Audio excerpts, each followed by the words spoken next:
Hey everyone, good morning. I just want to jump in here and tell you something today. Your boldness in this season isn't just for you, it's tied to the deliverance of other generations. Imagine that. What God is preparing you to speak, to do, to walk into boldly, it's going to flip the script in ways you could never imagine. Y'all, let's talk about Queen Esther because I was finishing up that chapter this morning. And chapters 7 through 10 clearly states that the culmination of courage that she had to just fearlessly approach the king when she wasn't allowed to, she was supposed to just sit quietly and sit perfectly.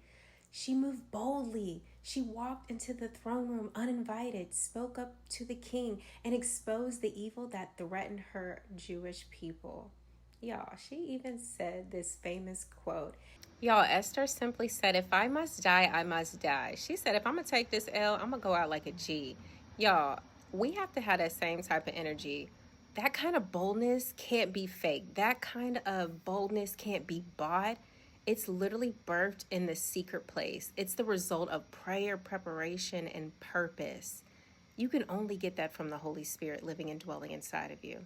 That boldness breaks chains. And we see in Esther chapter 7 where she exposes Haman's plot and clearly states this wicked Haman is our adversary and our enemy. Yeah, there comes a time when you have to name that thing. You got to call that spirit out. You got to call it out and not tiptoe around that assignment. You can't whisper your purpose. It's time to speak up, speak boldly, speak loudly. Call the enemy out on his mess and walk in the authority that God gave you. I rebuke depression. I rebuke anxiety. I rebuke lustful thoughts because Esther's courage, guess what? It reversed that death decree. What was meant for destruction turned into a day of victory, and they were respected all among the land. Boldness protects the promise, and we also see in chapter 8 where King Xerxes tells Esther, tell your people to write another decree in my name as you see fit. She rewrote the law. They ended up bowing down to the Jews. That's how much power and authority she had. Esther wowed the people. That girl once hid her identity was now writing royal decrees. Imagine that. That's a confidence booster in itself.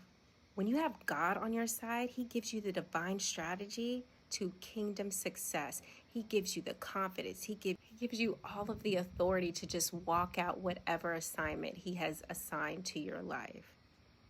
And even in chapter 9, where we see the Jewish people defend themselves and defeated their enemies, they turned their mourning into joy and established the feast of Purim to remember what all God had done for them.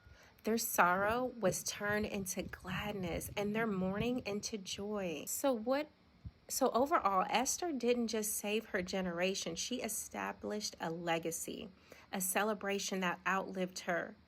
So let me ask you, what will your boldness birth in you today and for others around you and attached to your assignment? What legacy will your obedience leave behind in this nation, in this world?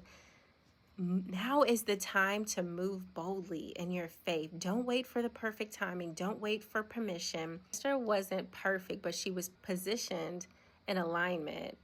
She utilized the Holy Spirit to move through her.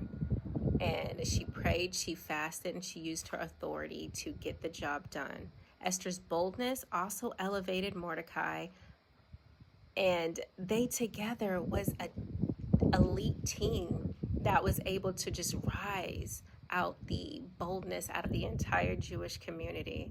So what I'm trying to say to you today is be bold like Esther. Speak when it's risky, move when it's uncomfortable, lead when no one else will.